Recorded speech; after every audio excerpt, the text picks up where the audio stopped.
All right, let's get an update from our Errol Barnett. He's on the phone. He's traveling from South Carolina to Georgia. Errol, South Carolina's governor has urged 500,000 people to evacuate, but as of this morning, fewer than half of those people left their homes. What have you been seeing on the roads today? That's right, Vlad. As I drove into Charleston yesterday, it seemed as though a fair amount of people were trying to get out of town. The I-26, which is the main corridor from Charleston to Columbia, seemed packed.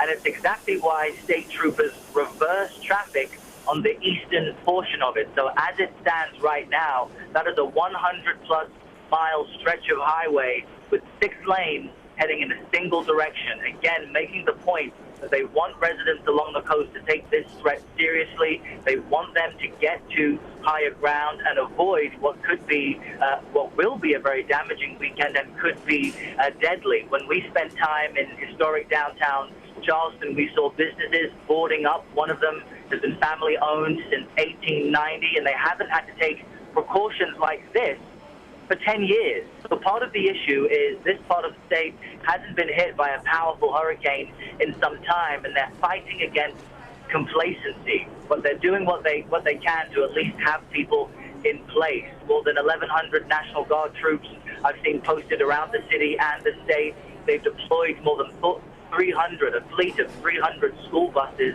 to get people who don't have vehicles to safety, and they'll be shuttled to some 30-plus shelters all over the state. The big concern with this in South Carolina is that right now it's under a hurricane watch. So they have this last little window of time to get people to safety. The concern, though, is the topography, because they call the coastal part of South Carolina low country. And if they do get the worst case scenario, these kind of 6 to 8 feet of storm surge coming in or 8 to 12 inches of rain, they could see a situation where you have not just the down power lines and lack of electricity and tree damage, but you could get flooding as well. And so people in the coastal areas could very well be stranded, and it would be very difficult and life-threatening for first responders to get to them. In fact, just as I was leaving Charleston, I saw the fire department in downtown Charleston boarding up. And so when you see the first responders hunkering down, trying to get out of the way, you know it's time to leave. That's the message the governor is trying to spread right now. We know the governor, too, going to hold another press conference, it looks like, later on this evening around 6 o'clock, probably going to be talking about those kinds of things. Sometimes when there hasn't been a storm in a long time, people do heed the warnings. It sounds like that's what you're seeing there. But I want to ask about Georgia, because evacuations have been ordered there as well. What have you learned about their preparations? They haven't had to deal with this in quite some time. When you're talking about places like Savannah. Exactly. Jamie, it's interesting because South Carolina deployed its emergency response before Georgia did, perhaps trying to be extra safe, extra secure, taking that risk that, hey, even if it goes Hurricane Matthew out to the Atlantic, we will have better been safe than sorry. Just today, Governor Deal here in Georgia declared the coastal areas to be evacuated. That was mandatory.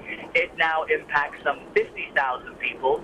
And again, the concern is the topography here in Georgia. Because Hurricane Matthew is coming up south from Florida, they saw the damage it did in Haiti, to Jamaica, and to Cuba. They see the winds picking up in Florida. And the coastal parts of Georgia right now are under a hurricane watch, meaning that storm, the winds, and the rain is much more imminent than for South Carolina.